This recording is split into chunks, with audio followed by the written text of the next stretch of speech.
Hey, everybody. Outside the NHL playoffs, we've reached the offseason where we know hockey may not fully stop, but we are out of the 4 to 5 day a week hustle, which is nice. Kids are outside playing other sports, they're doing other things, which is awesome. We encourage that. But they're not getting the same reads, the same decisions, the same game speed reps that they get during the season. And that's where most players tend to fall behind because the first thing to slip is not the hands, it's the hockey brain, the decision making, the reaction speed, reading the plays. That's the hardest thing to rebuild once the season starts. That's where we continue to be really impressed with NHL Sense Arena, especially their Dangle Pro stick handling drills.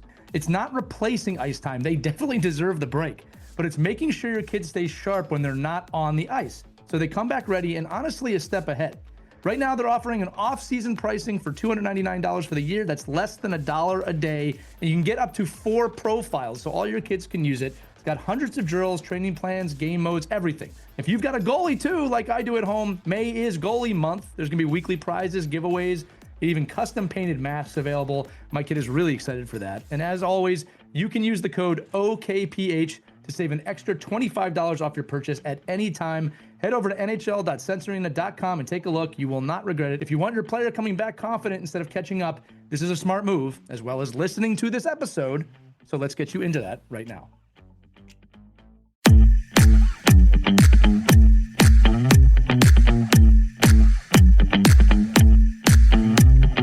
Hello, hockey friends and families around the world, and welcome back to another edition of Our Girls Play Hockey. It's Lee Elias with Haley Scamurra and Mike Benelli here today.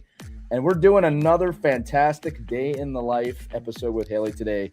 I'm going to title this one Gold Medal to Walter Cup Playoffs, because we're going to talk about all of this today. So where we're at, we're actually going to date this one, but it's an evergreen episode in the sense of life in a pro hockey player, right? So today we're recording this on April 28th. We're on the dawn of the PWHL playoffs. The 4 teams have been selected.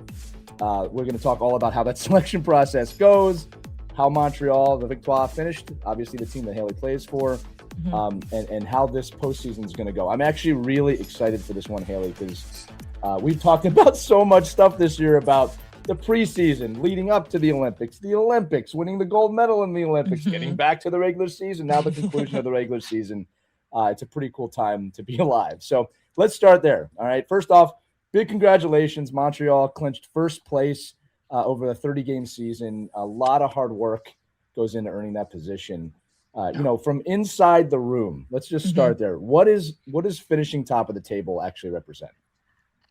I think it's so hard to finish at the top, especially in our league with the way like the standings jumped all the time. It was like it moved constantly. Right. So it was never like a for sure thing. But I think, within the room, we always just felt really confident in what we had. And truly, we didn't really care where we finished. Like we knew we had home ice advantage for the first round. Like we just wanted to continue to get better with each game. Like I wouldn't say it was like a focus in our locker room at all.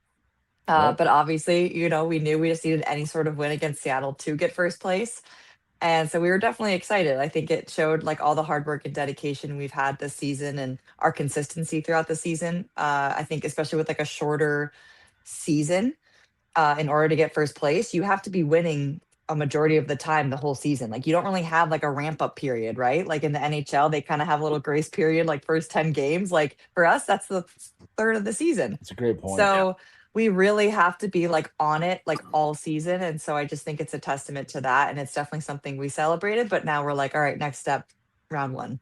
I mean, it's funny, right, for you because like in the NHL, there's so many games that the only time people talk about the single games is at the end of the year. They said, "Oh, if we would have won, if we would have won that one game, we'd be in the playoffs right now." But your games actually do matter. Like, I mean, and just wondering, that regular season grind, and how you go through the process of being ready to play. It's almost like you guys are thrown into that mindset right from the very beginning. And it must be, it's actually probably almost, it's pretty hard. It's almost like you're in a long playoff run. Basically, the way you have to think about every game really does mean something. Truly. And I think, it by the time we clinched, like the games leading up to us clinching, it felt like playoff hockey. It's like every game mattered. And it did for the whole league. And then honestly, like we didn't even know the 4th spot until the very last day of the regular season. So like those teams were fighting to the very end and they had to get a win on that last day. So everyone's been in playoff hockey mode, honestly, for a while now. And you're right, like it kind of increases the intensity of each game and you can't really take any games off or any stretches off. Yeah, it was, when you say it was tight, I think we're underselling it. I mean, this stuff was not decided till the last day of the season. And you got to remember in the PWHL, the team's not in the playoffs. They're playing for draft position. Like there's no gimme games, right? You know, and I think that is, first off, I think that's one of the most brilliant aspects of the PWHL is every game matters, right? No matter whether you're in or out. But you said it, Haley, like I said, nothing was guaranteed there till the end. And you came through, and it's not like, just kind of quickly reflecting on the regular season, it's not like you commanded this spot all season. I mean, there were times in the season where, you know, a couple of losses in a row. I mean, we also got to say this too. I know we talked about this, but it's not like just home and away. I think there was a record set for how many like off-site games there were this year. You're traveling all over the country. You're in NHL arenas. You're at your home arena, which typically sells out. You know, it's a lot. It's a lot on top of just the games. And I'm sure it's not pressure. I wouldn't use that word. There's just the added, we'll say, responsibility of it's a younger league. You got to grow the league. You got to do the media. You got to see the kids. You got to get to the skates. You got to do all these things. And then there's the Olympics on top of it, which again, we'll kind of tap on that again. I don't want to overdo the Olympics.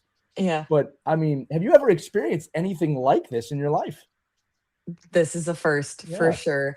And it's something we've always wanted. And then to actually have it this year, you know, you see it's a grind for sure. This season has been a lot. I actually feel really good though going into playoffs. Like honestly, my body, my mind, like everything's feeling great right now. So I think that's huge. You know, obviously I also won gold at the Olympics. So I think that helps as well. Sure. But yeah, it's definitely a grind at times, but I mean, we absolutely love it. It's what we've always wanted. We wanted a professional league to play in where we could also show off our talents year round and not have it just be at the Olympics. And so we know part of that is also going out to see the kids that take over games and reaching out to the communities that we're in currently and just making sure like everyone knows where we are, where they can find us. Cause then once they do find us, they're hooked. Like that's what I always say. Like you come to a game, you are a fan for life, like truly. No, I agree with you on that. If anybody has hesitated for whatever reason to not check this out, you're crazy at this point. Go ahead, Mike. No, I'm just saying it's like a very entrepreneurial league. Like everything you're doing has to be cutting edge and different and have some kind of flavor to it that, you know, separates, you know, what everybody else is doing. And I think one of the to me, like one of the coolest things, like I mean, as a player, you know, you'd always hear, you know, you're going into the playoffs. We don't care about our opponent. Doesn't matter. We got to go through the best anyway. You know, wherever we're going to get at the end, we got to play, you know, great hockey. But in the PWHL, the first place team gets to pick your opponent. I mean, talk about laying the gauntlet out. I mean, it's such an in your face, like, and I know I just like to hear, you know, from a player perspective and the process and the whole piece of that, because to me, it seems like, you know, I'm going to call you out. We want you. We want to play you. But that's really not like the strategy behind it, right? I mean, what is the thought process that goes into having the opportunity instead of just saying, hey, just throw some names in the hat and let us know who we're playing? So this is the first time I've personally been in this position. So it's definitely very interesting. You only get 24 hours to decide, like after we clinched, like it was fast. And honestly, we traveled that whole day. So like the next day. And so we're at the airport, we're like, all right, who we playing? What's going on? And so, you know, the staff like surveyed the girls, like we had to answer like that next morning, like, you know, what our thoughts were, why those were our thoughts. I'm not going to go into what I had said, but ultimately it's obviously the coaches and the staff's decision. And I think, you know, they went with Minnesota. I think both teams are great teams and they have their own strengths. And obviously head to head, we've done really well against Minnesota this year. So I think that was probably a big factor. And to be honest, I always really said, like, I don't care who we play. We're winning. Like, we're going to do this. Like, we have the team to do it. And I think we need to have that mindset going into it. However, you are also giving that team some fuel. So I think that's what we've seen in the past 2 seasons is that the lower seeds have made it to the finals every season. And so I think that's an interesting factor for sure. we're looking to obviously change that this season, but you definitely do, whoever you choose, regardless which team you end up picking, you are giving them fuel. Well, from a league perspective, right? It actually it bolsters both sides. It Mhm. gets the team that was selected to play you, their fan Mhm. base, and their they get ravenous because like, hey, we mean something, like we are important, and then it Mhm. gets you guys in a place where when you're in a long season and you're playing in a regular league, and you see it every day, like in the men's side is you'll play a team 3, 4, 5 teams and sweep them through the regular season. And then all of a sudden you'll play that team in the first round of the playoffs and you lose in 4 games. Like Mhm. it just doesn't matter, right? So I love the fact that the players were surveyed to a certain extent, and Mhm. that the coaching staff was like, okay, let's hear from every side of this piece. Yep. But at the end of the day, like you'll have to get through everyone anyway, Exactly. right? Yep. So I mean, if I I'm not going to get into the psychology of what you guys thought about, but like to me, it's like, listen, let's get through the toughest. Like let's get through the toughest battle. Like Mhm. at the fact that Yeah. when we're the healthiest, and it's almost I like, can tap on I this love too, it. Mike. So Haley, I'll save you here because I have been in these positions as a coach when I coached in Mhm. Europe. Okay, so we don't have to make it specific to Montreal and Minnesota here, but I can say that when I was coaching in Europe, we had the same structure of we got to pick our first round opponent. Oh, cool. And yeah, so and I was coaching, right? So the quick logic, the non-thinking logic is obviously go with the bottom seed. Okay. And obviously that plays into the consideration if you're the last team in the playoffs. And then there's a little bit of, okay, that's what was supposed to happen anyway. Mhm. So that does kind of alleviate a little bit of they're calling us out. But Mhm. that's the quick, easy decision. When you really Mhm. start looking into it, and this, Mhm. I'll say this like perspective for the audience, right? Yeah. You're looking at the matchup. It's who do you match up well against? How Mhm. does your system match up against another team's system? And then obviously, how did you feel in the regular season against that team? Mhm. And in my experience, and again, Haley, I'm not asking you to comment on this. In my experience, if we owned a team in the regular season, we wanted to play that team again in the playoffs.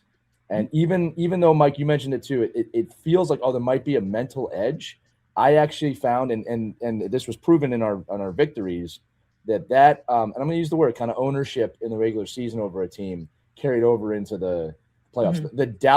The doubt the opponent had trumped any kind of anger that they had with us picking them, right? But and also we matched up well against them. They did not Right. play well against our team, and that's what's funny about pro sports, right? Like you could be 1, 2, 3, 4.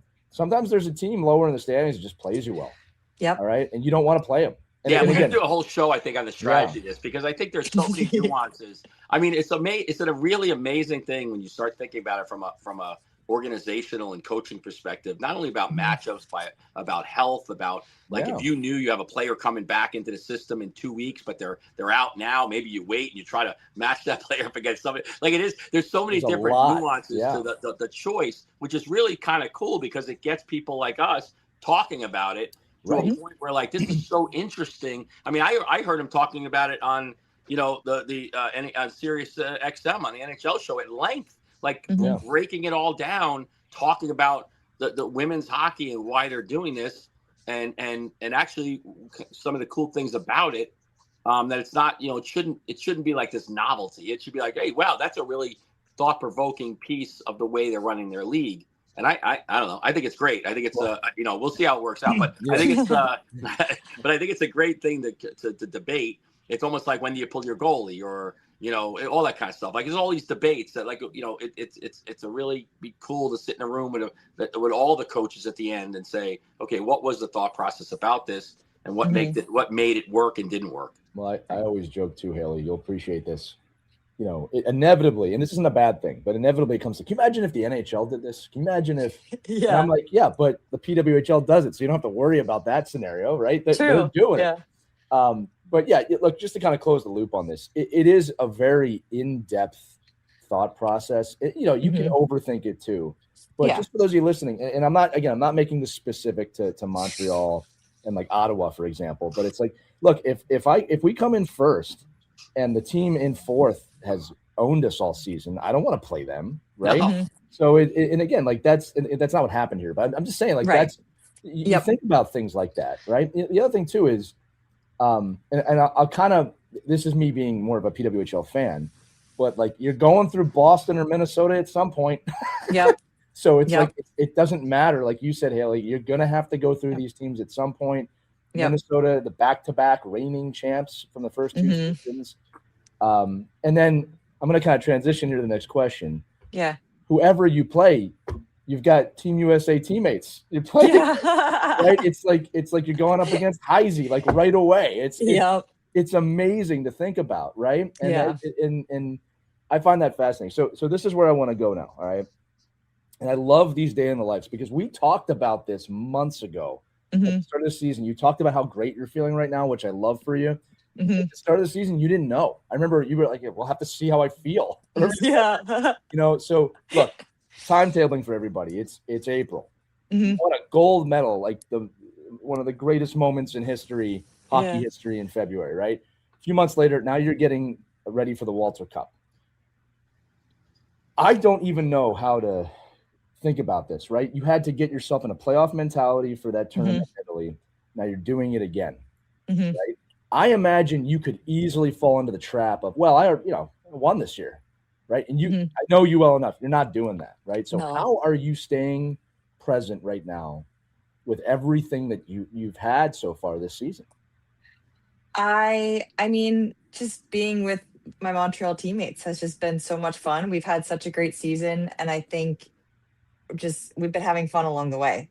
That's truly what it is. And it's just such a great culture. And so I think I really want to win with this team. And I really believe that we can. And I know our whole room does as well.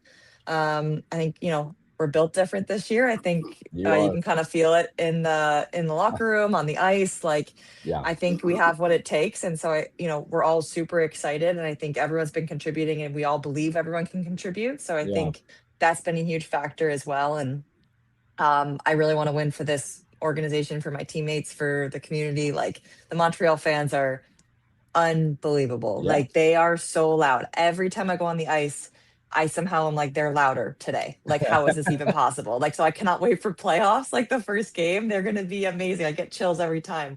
And I've been to a lot of other Canadian markets, and I swear they're the loudest for sure. Oh, they're showing up. Montreal shows up. And I want to say this too, just about the brand of hockey that you play in Montreal. Like you're fun to watch. I mean, the team is fun to watch. I mean, there's no lack of excitement in these games. Again, I've seen you get in fights this year. I've seen hat tricks. We'll talk about that in a minute. I've seen some amazing comebacks. The rivalry stuff, and I don't mean just like rivalry series. I mean just rivalry is pretty cool. Here's another question for you from a hockey mindset, right? I think to a casual fan, they look at Olympics and Walter Cup, and oh God, that must be exhausting. That must be so exhausting. And while there is probably like, okay, yeah, it's a lot. I imagine having two potential championship situations, and you must be thriving in that. Because that's why we play. That's why we coach. Yeah. Like we want to be in these moments, right? Can you expound on that a little bit about how I'm sure that's filling you up. You know what I mean? I have the opportunity. I can have a gold medal and a Walter Cup champion in the same year and be the only one to do it. So that's another motivating factor right there. Why not? You're like the Kenny Morrow of women's hockey. That's amazing. Yeah, that's pretty cool. And that's my whiteboard manifesting right there is I'm a Walter Cup champion. So I've been writing that every morning. And but I think it's just that internal desire. You always want to win. You always want to be the best. And our whole team has that. And so I think we go into like every practice, every game with that mindset that we are the best. And regardless of what the situation is on the ice, we can overcome that. And I think that was huge to see in our last few games that we dealt with different adversity in each game. Like it wasn't just smooth sailing the whole time. Like we came back from deficits. We're in tight games, and it wasn't like all blowouts or anything like that, which honestly, it's not really ever in this league. But I think it was really good for us to have different scenarios to play through to prepare us for playoff hockey. It's that.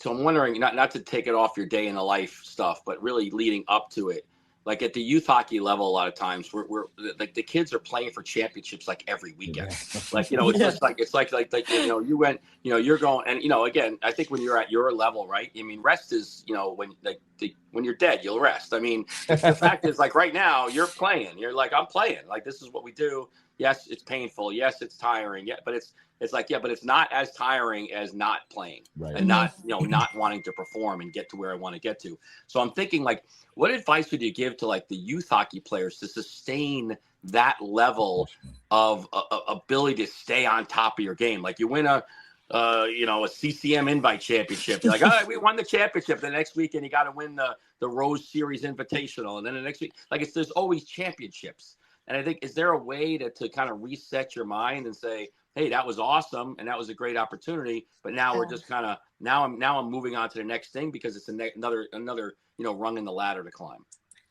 That's so interesting. I've never actually thought about that for the youth stuff, but that's so true. It's like there's always something to play for, which, I mean, that also just makes it more fun. So why not just like go keep winning everything you can keep winning? But I mean, I think the biggest thing to focus on would just be improving with every tournament and like always getting better and just kind of focusing on that and maybe not always focusing on like winning the trophy type part, especially because there's so many in a season. So I think you can also maybe like you know, flush it, if you will. Like if you have a bad weekend or you don't make that tournament, it's like, hey, there's another one coming up next weekend, right? Yeah, So got I another think, chance to be a winner. Yeah, and not to, you know, but I think you can always have the mindset of like always wanting to get better and always wanting to win that next something, um, to kind of keep your head in the game and in the present moment. Yeah, I guess you'd be pretty lucky if you only get the chance to win 2 championships in a season. That's pretty lucky. Like, so I think it's great. I think it's a great mindset, like you just said, to, you know, just if you're going to be in that situation where it's like championship weekends every weekend, then take whatever you can out of it, because ultimately it really doesn't mean anything. Like, nobody's having an alumni game for the 2008 Rose Series champs, right? But there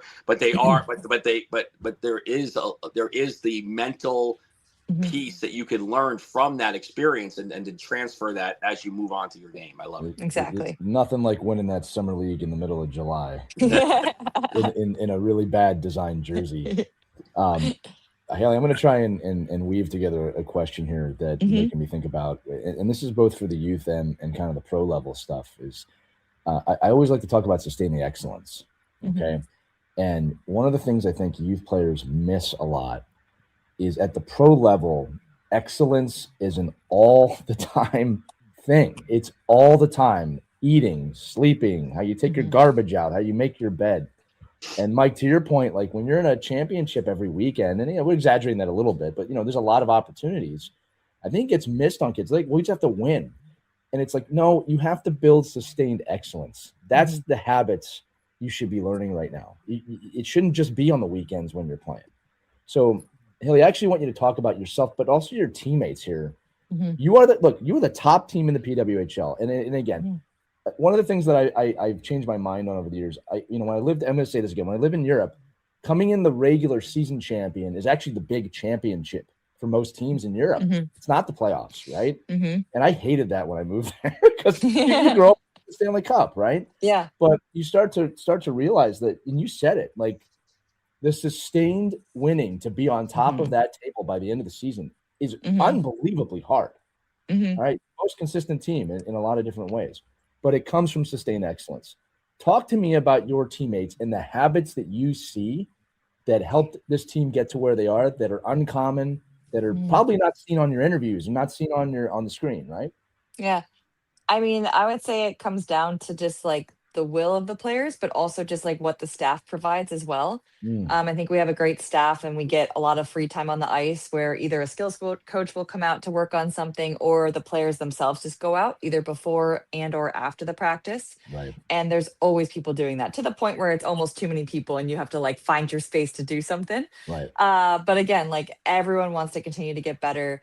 Everyone's like perfecting their craft as much as they can whenever they can. Right. Off the ice, we're doing, you know, warm-ups, primers, speed stuff, workouts after, like cool downs, getting, you know, just tailoring what you need for your body going into, you know, the week, whatever it may look like.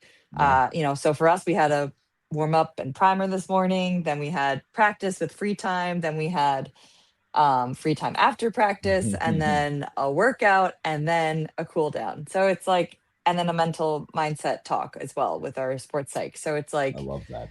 we're on it. Like we're doing all the things you can do, and everyone knows what they need for their routine as well. And you know, and the coaches are always looking at things that we can improve on too. So we had like hockey talk before practice, like what we're going to focus on for practice throughout the week. And I think we're all on the same page. We'll do whatever it takes to win and focus on what we need to in order to be the best we can be against our opponent. Yeah, it's kind of now I'm thinking about it, it's kind of a complete reversal on a previous Olympic year where the Olympic team would have kind of gotten this stuff. You didn't get that this year. No. Now it's the pro. I think that's a pretty big statement for women's professional hockey. That it's not that it replaced the Olympics or anything like that, but it's wow, like that now that's where the focus is with this stuff. It's a great answer, Haley. And like I said, you know, for the kids listening, I love that. First off, thank you for mentioning the staff, because like I'm in that role now, right? The hours that we put in, but also you're alluding to it, this never-ending desire to get better, to learn, to find education. You're relentless at that, right? And again, kids, it's not like we wake up every day and it's like I can't wait to do. It's like it's not like that every day, but you do it anyway. Yeah, it's relentless. That the key is relentless. So speaking of relentless, Haley, you had yourself a season this year. We're going to talk about that. Actually, no one yet. I'm actually wondering how many of these stats you're even aware of, because you're such a team player. But let's talk about your season. Obviously, 30-game season, 8 goals, right? 3 of which came on the fastest hat trick in league history. We will discuss that on a future episode. We're going to dedicate a whole episode to net front presence because you scored I don't want to say the same goal 3 times, but you scored 3 similar goals right in front of the net. 8 assists, 16 points. That's good enough for top 5 on your team. Again, I don't know if you realize that. When we started the season, you were very like open. I'm looking to contribute. My game is more of a mind game. You're top 5 in points, right? Yeah. So how do you evaluate your own season? Regular season. We can say that. I am very proud of myself. I had a really hard year the year before. I think I had 3 points total in the whole season. Like it was just, and then I was trying so hard to get points. Like that was my only focus that season. And then of course, the harder you try, the more it's not coming. Slips through your fingers. And so exactly. And I think, you know, my focus this year was just to continue playing my game, and whatever happens, happens. And I just wanted our team to win. I think not that I didn't want our teams to win before, but I was so focused on my outcome that I think I just had tunnel vision a bit and I lost sight of what my game was. So I just felt like the fresh start in Montreal was hugely helpful. I think, you know, I was clear on what I needed to do in order to be the best for this team. And it's obviously paid off. I think I've also gotten along really well with like the line mates I've been playing with. There's been great chemistry. I think our D are great. Our goalie's amazing. Like from that all helps and helps contribute to allow us to kind of play our game on the forward end. And I also got moved to center this year and I handled it pretty dang well.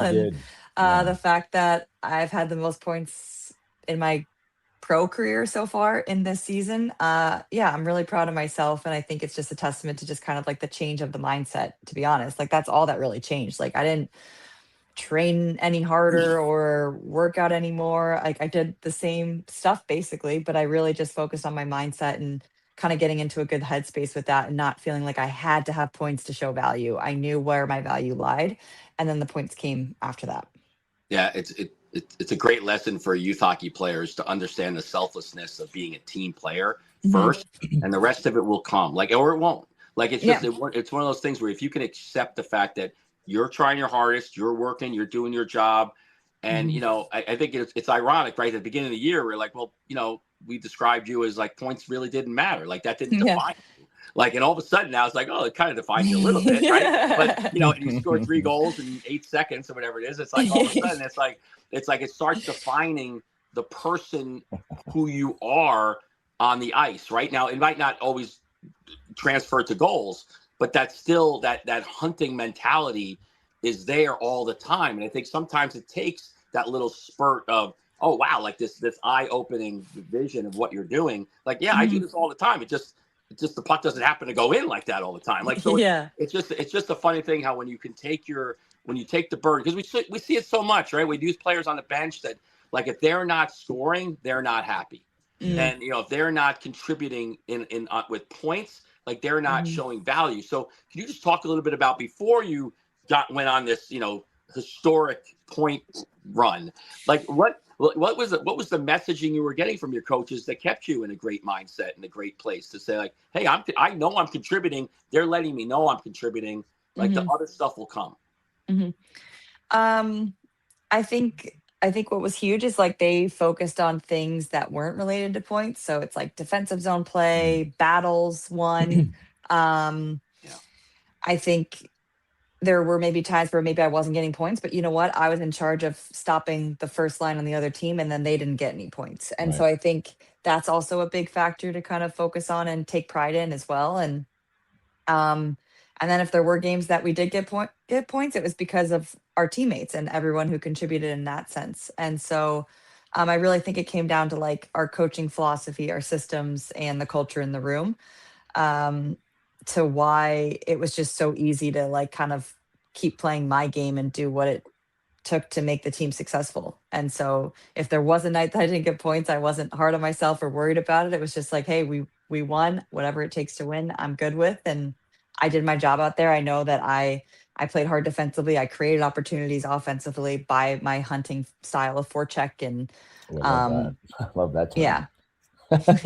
Mike, just so you know, it wasn't 8 seconds. It was 2 minutes and 44 seconds on the hat trick. Felt like 8. I just felt saw like the same goal 3 times. The highlight was about 8 seconds. Yeah. Social media made it sound very again. I'm gonna tease this episode, Haley. You know what's funny is I shared the hat trick on social media, and I just kind of went back to watch it just to make sure it was working.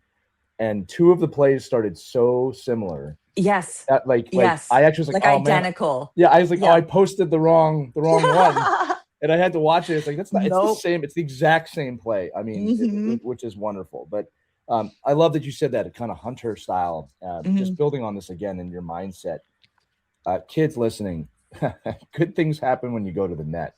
Good things happen when you go to those danger areas. Haley, there's so much poise in your game.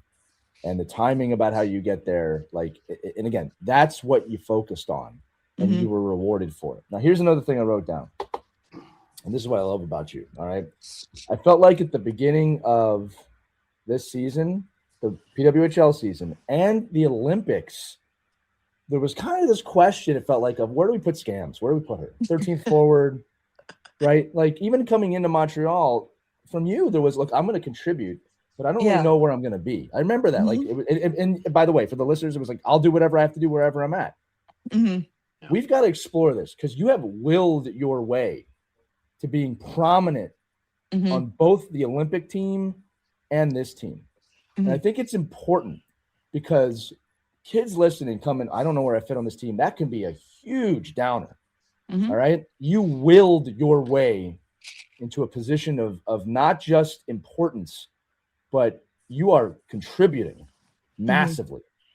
Can you talk to me about the mindset of that? And again, you're a very humble, beautiful person. Don't get me wrong. But you know where I'm trying to go with this, right? Because there's something different about you to do that. Yeah.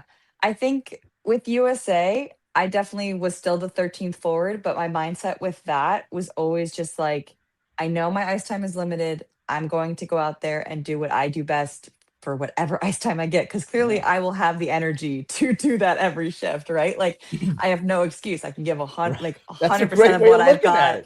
I can, I'll be the energy, energizer bunny out there. Go battle, get a forecheck going, get the girls going. I think so many times I would do that, and you could just feel the energy lifted up on the bench when you got back, because it's that next person wants to go do that too. Right. And so in that sense, the energy is contagious, and I just felt like I was told that was my role.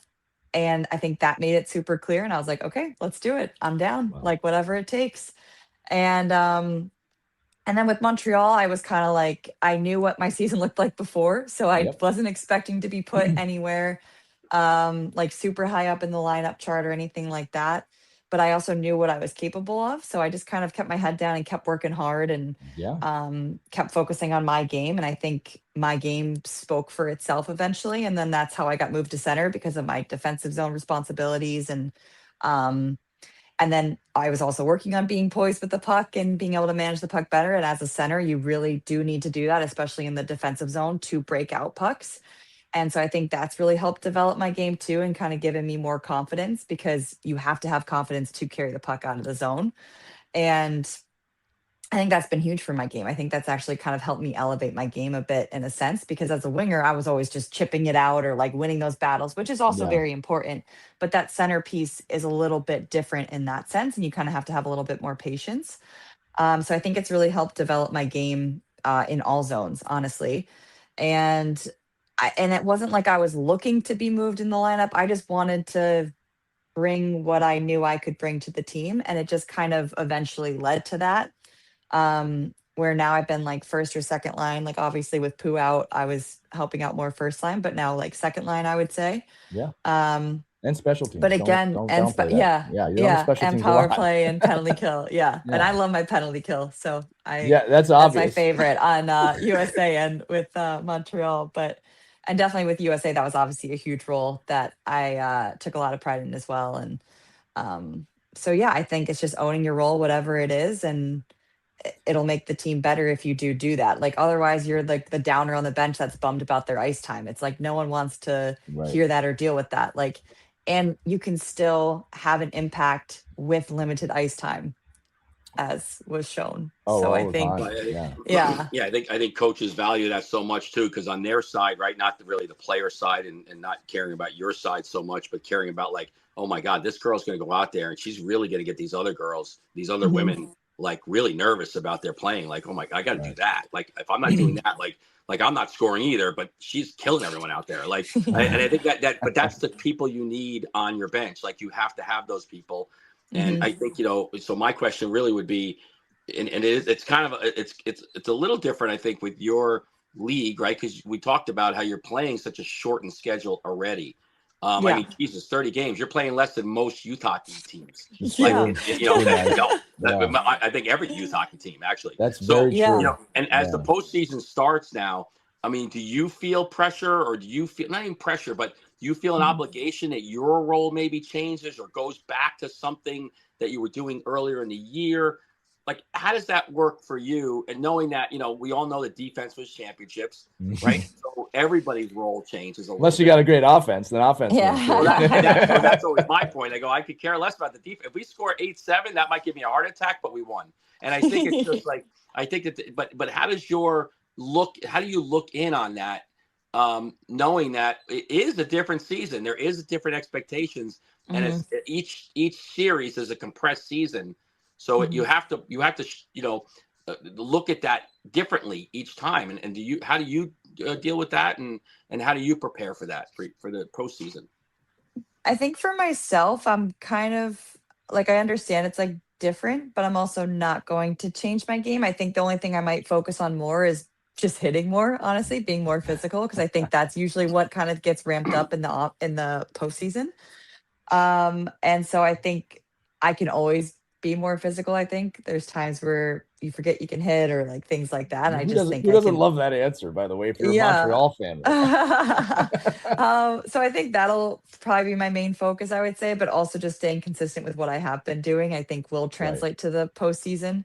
So I'm not gonna go like too crazy. I think part of our team meeting today, we kind of just talked about like continuing to do what we've been doing will make us successful, and not trying to do too much as an individual Yeah. because it's playoffs. It's like, no, this has been working because of our collective, and just because it's playoffs does not mean we have to like all of a sudden do everything on our own. It's like continuing to do the things as a team that we have been doing. And I think for me, that's continuing to be really hard on the forecheck, continuing to be really good in the defensive zone, creating offensive opportunities where I can, and obviously putting some in the back of the net too. But yeah, I'm super excited for it. I cannot wait for it to get started. But yeah, maybe a little more physical play would be my answer for what I can bring. You know what I always tell my teams, Haley, around this time of Mhm. year is the word is amplification. Hmm. Amplify, right? It's not about changing anything. It's everything Yep. needs to be amplified. The focus, the mindset, the play, the physicality, amplify. Yep. Right? Because if you play regular season hockey in the playoffs, you will not go far in the playoffs. And that's in any league, division, doesn't age group, it doesn't matter. If you come in with a regular season mentality, you're going to get not regular season results. Yeah. Right. So, and But your you answer could said go. that, You could right? go. Well, that's what was my question, I guess, to Haley Yeah. too. Like in the PWHL, like in the regular hockey, you can go on a 3 or 4 game losing streak. Like, but the PWHL, you really can't. Like, it's hard. It's like it changes the whole aspect of where you're at, and then which is why I like it that you're going into the playoffs, because the playoffs you can't go on a 3-game losing streak. Well, except that maybe the Oh, you're out. But No game. Yeah, unless you're seriously. unless you're Pittsburgh and able to come back, but you can't just it's really tough, right? It is a different season. Mm-hmm. Well, and let's say this too, Haley. Let's set up the playoffs, right? These are best of 5 series, correct? Yep. Right. So it's six wins to the final, to the trophy. Yeah. Again, 6 wins to the trophy. It's again, it doesn't sound like a tall mountain to climb. Yeah. But that's a really tall mountain to climb, and you're crawling for every one of those victories, right? Mm-hmm. So I mean, you've been here a little bit before, right? We talked about amplification. Everything's amplified in the PWHL this time of year, right? Like it's in a best of 5 series, man, 1 loss is a lot. 1 win is a lot. Like, how do you approach that as a team? Or you're not even thinking about it, just 1 game at a time? 1 game at a time. Yeah, I think otherwise you get too kind of far ahead of yourself. And it's also, if there is a win, if there is a loss, like not getting too high, not getting too low, I think that's also huge. Like, we can't take it super hard. Like, we can be mad about it for, the night. And then next morning it's like focus and go to game 2. So I think that has to be the mindset. I think we can't get those like peaks and valleys. That's all you can control. And here's the thing about why we bring this up for the kids listening, right? Is that you can get lost in that if you're not careful, right? And look, I'm gonna again pay you a compliment here. I wrote these notes down. Something about you. It seems like one of the things we talked about today on the show is that roles really matter, and this is for the coaches listening. You will do yourself a huge favor if you assign real roles for your players, not BS roles. Don't go tell a player you're an energy person, never put it on the ice. Yeah. All right. But like, roles really matter. I'm a gamer. You're never at practice. Yeah. I'm a gamer though. Yeah. So roles matter. It sounds like, kind of reflecting here on last season to this season, that this season there's belief in yourself. Yeah. Where it seems like last season you were, believing in maybe someone else's standards a little bit of what success is. And I don't want to gloss over that, right? Because when we asked you about your success this season, it wasn't like, well, I got the points this year. And you did. You did get the points this year. You're averaging over a half a point a game. That's big money. Yeah. All right. In any league. So but that wasn't your answer. Your answer was, I just believed in myself. My coaches believed in me. I just want to make sure we're saying that, right? Yeah. And when you apply this to the game, like third, fourth lines on a team, coaches, it is so important you establish the role. I just had a great experience with the team I was coaching where we had a fourth line that we'll just say they had limited ice time, but we were so upfront with them about the goals and they executed. I remember there was one, this was really cool, where I put them out there at a very specific time to match a line. And because the other team was matching lines too, we put them out for 30 seconds and we said change after 30 seconds so we can put the top line out. Yep. And they understood it. They forechecked hard. They got off. Our first line went out and scored right away. Yeah. They felt like they all got an assist on that goal, and they did. They did. And they did. Yeah. Not on the score sheet, obviously, but I don't care about that, right? And man, did they feel like they're part of the team, and the whole team celebrates that. Another thing too. Sorry, I'm rambling a little bit. I'm just trying to get this out to the coaches. Is that when you enable those players, I don't mean just fourth line. It can be 13th forward. It can be role players. Your team recognizes that, right? Like the team recognizes, if I don't do my job, that player won't get their ice time tonight, right? That's the environment you want to be in, not the competitive. I got to keep them off the ice so I get my ice time. Show me that, I'll show you a team that's not doing too hot. Yeah, right? They might have a lot of points, certain players, but not too hot. So I just love that the belief is there, and the belief is not about someone else's standards for success. Fans look at points. Right. The points took care of themselves as soon as you started to believe in yourself. Exactly. So anyway, that was more of a duck. I do have a question though, because I want to this day in the life and I want to gain a little knowledge from this as well. So Haley, when you're going through your game strategy and going through the matchups, can you just talk about, because the groups I work with right now are like mostly like 9 to 13-year-olds, right? And the concept of situational hockey keeps coming up over and over and over again. And just understanding, and I don't think most parents know this. I don't think most like not real hockey fans don't realize how important the last change is, where the benches are, the difference between playing in the first period and the second period. Right. You talk a little bit about how that goes into the daily, process of your team in situational positions, whether you're home or away, and then whether you get home ice advantage or you're on the road. Yeah, I think changes is a huge thing we've focused on like all season. Because I think there's always times where you need reminders a bit. And sometimes you're playing against a team where maybe you're in the ozone a lot and people are not as tired and they're staying out there really long, extending, and then all of a sudden like the lines get all mixed up, right? And then a bad change happens, and then who knows, right? You give up an opportunity. So I feel like that's always been a focus for every game. It's like, hey, we got to shorten our shifts up a little bit here. Let's set up the next line for success. That's a big thing we'll always say. And yes, changing in the second period is a little bit harder because it's the long change. And that can get tricky as well, obviously. So you really have to be more mindful of your changes then. Defense to hate you if you don't know what you're doing there. Yeah. Oh yeah. And we're like, forwards like aware our D are trying to change, like help them out here, Well, that's it. When a player doesn't know to get the puck in deep, it's like, it's not always go, go, go, go, go. It's always, it has to be like, okay, at this point in the game, we need this. And I think that's why, gaining, I think in a league like yours, like gaining that home ice advantage and gaining that, the opportunity to be the last change and controlling the game more. I don't think people realize how important that is.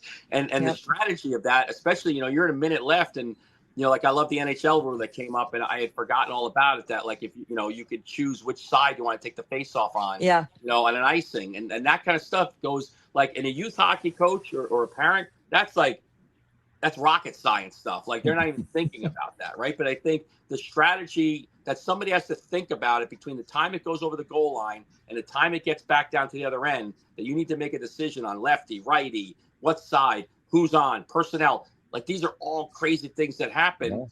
And it sounds like you guys are covering all that with your team meetings and your strategy sessions, and obviously knowing that you've had the full season to kind of build this into your repertoire of, this is how we play the game. This is what we focus on. And these are the things we're going to concentrate on, not to change our game, but we're actually sharpening our game right now. Yep.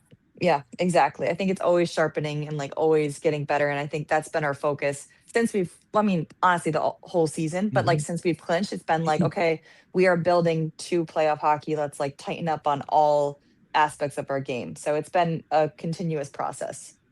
Yeah, I wish hockey fans, specifically like fans who don't play, could understand how tight the screws have to be. Like just going back to the changes, right? And again, for the audience who doesn't know, because we're talking pretty high level here, in the second period, when we say long change, the bench is positioned farther away from your net.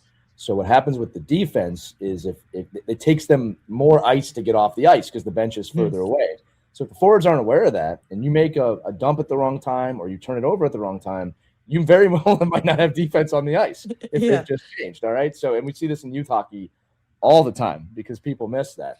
So like these are like it's the minutia, the tiny, tiny things. And again, when we talk about time and space, especially at the playoff level, Haley, look, you've gone through the whole journey of youth hockey to pro, right? I'm going to see if we can do this. Can we even try and quantify what time and space is at your level now versus when you were like 10?